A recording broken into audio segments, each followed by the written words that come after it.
ونصلي على رسوله الكريم اما بعد فاعوذ بالله السميع العليم من الشيطان الرجيم بسم الله الرحمن الرحيم وإذ نجيناكم من آل فرعون يسومونكم سوء العذاب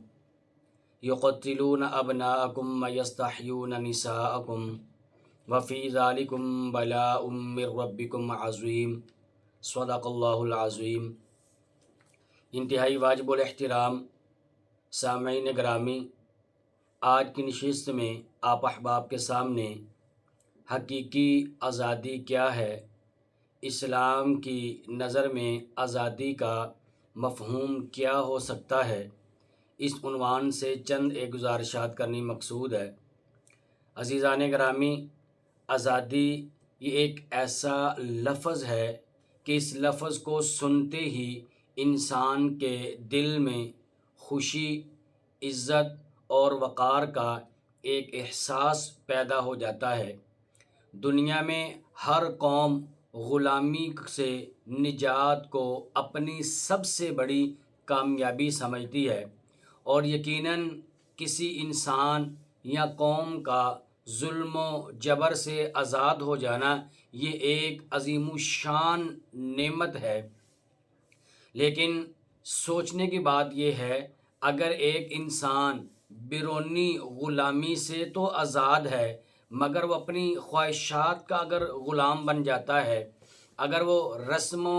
رواج کا غلام بن جاتا ہے، مال و دولت کا وہ غلام بن جاتا ہے،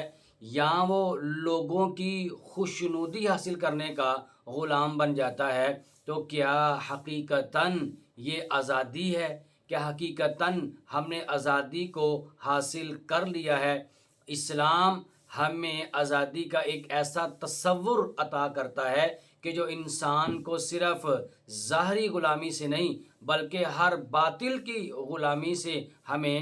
نجات دلا دیتا ہے۔ اسلام انسان کو بتلاتا ہے کہ اللہ تبارک و تعالیٰ نے تمہیں آزاد پیدا کیا ہے، تم کسی قسم کی باطل قوت کے، کسی ظالم انسان کے، اور کسی کبھی رسم و رواج کے اور کسی مخلوق کے سامنے تم اپنی عزت کو ہرگز نہ بیچو۔ البتہ اپنے خالق حقیقی، اپنے مالک حقیقی، صرف اسی کے سامنے تم جھک جاؤ، کیونکہ اللہ تبارک و تعالیٰ کی بندگی ہی وہ عظیم بندگی ہے جو انسان کو باقی تمام غلامیوں سے آزادی حاصل کرا دیتی ہے۔ عزیزان گرامی، اللہ تبارک و تعالیٰ نے قرآن مقدس کے اندر یہ بات ارشاد فرمائی، وَمَا خَلَقْتُ الْجِنَّ وَالْإِنسَ إِلَّا لِيَعْبُدُونَ۔ اللہ پاک فرماتے ہیں کہ میں نے انسانوں کو اور جنات کو محض اپنی ہی عبادت کرنے کے لیے پیدا کیا ہے۔ اس آیت کے مطابق انسان اس کی حقیقی آزادی اس بات میں ہے کہ وہ ہر غیر اللہ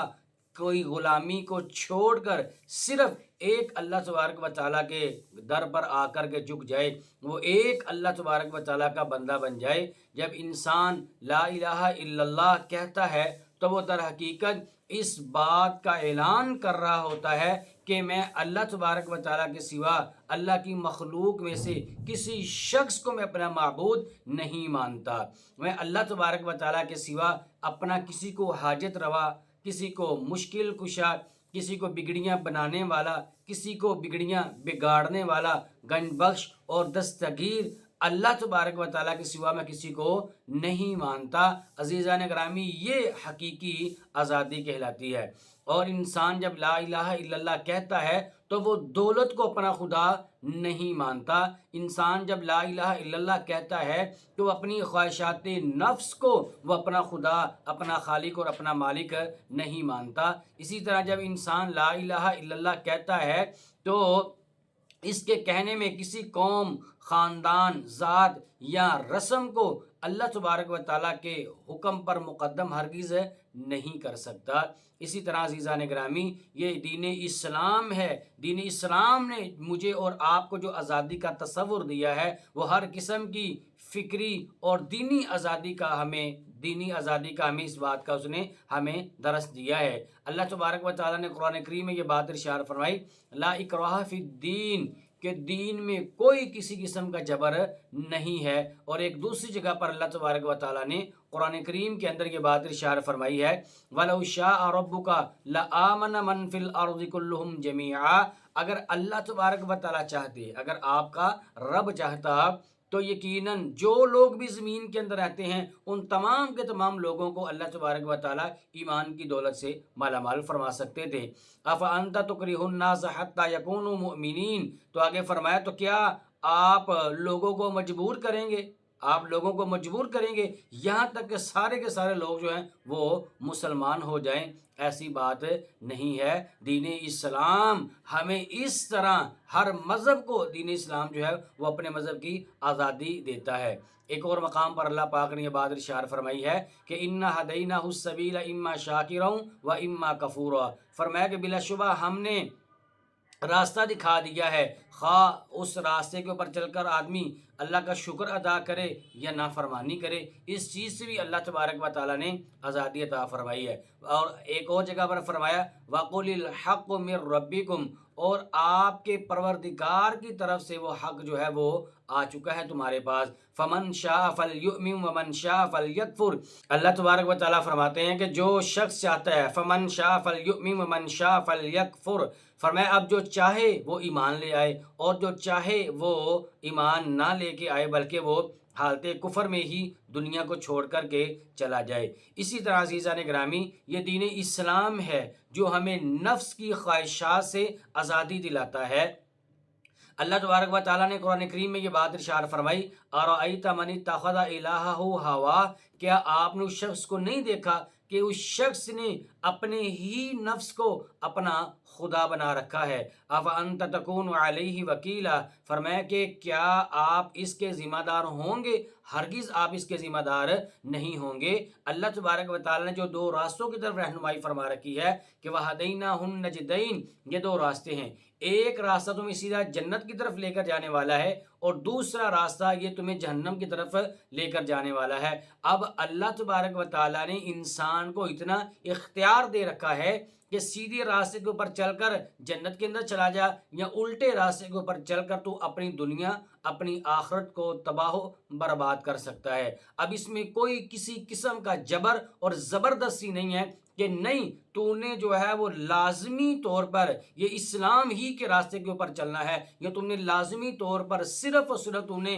کسی اور جو دین اور مذہب کے راستے کے اوپر چلنا ہے۔ کوئی مسلمان کسی دوسرے مذہب والے کو زبردستی تلوار کے زور کے اوپر اسے کلمہ نہیں پڑھوا سکتا، اور اسی طرح کوئی دوسرے مذہب والا انسان وہ کسی مسلمان کو زبردستی جو ہے وہ اسلام سے دین اسلام سے نکال کر اپنے مذہب کے اندر لے کر نہیں جا سکتا۔ یہ اسلام کا حسن ہے، یہ دین اسلام نے ہمیں یہ حقیقی آزادی عطا فرمائی ہے اور فکری آزادی ہمیں عطا فرمائی ہے، اور اپنے نفس سے خواہشات کی پیروی نہ کرنا یہ دین اسلام ہمیں یہ چیزیں سکھلاتا ہے۔ عزیزان گرامی اگر ہم قرآن و سنت کی روشنی میں ہمیں جاننا چاہیے، ہمارے علم کے اندر یہ بات ہونی چاہیے کہ انسان کی حقیقی آزادی کس چیز میں ہے۔ انسان کی حقیقی آزادی اس چیز میں ہے جو اللہ تبارک و تعالیٰ نے ہمیں تصور دیا ہے۔ اللہ نے فرمایا کہ وَمَا خَلَقْتُ الْجِنَّ وَالْإِنسَ إِلَّا لِيَعْبُدُونَ، اللہ تبارک و تعالیٰ ہر قسم کی مخلوق سے ہمیں آزادی دلا کر ہمیں اپنا اللہ تبارک و تعالیٰ بندہ بنانا چاہتے ہیں، خواہشات کی غلامی سے نکالنا چاہتے ہیں، اور اسی طرح قوموں کی غلامی سے نکال کر اللہ پاک ہمیں دین اسلام میں داخل کر کے ہمیں حقیقی آزادی دینا چاہتے ہیں۔ دعا اللہ تبارک و تعالیٰ سے اللہ پاک ہمیں سمجھ عطا فرمائیں اور عمل کرنے کی توفیق عطا فرمائیں، آمین۔ وہ راتوں کو خلوت سے معمور سجدے، وہ لمبی رکعتوں سے مسحور سجدے، وہ سجدے محافظ مددگار سجدے، غموں کے مقابل عطردار سجدے۔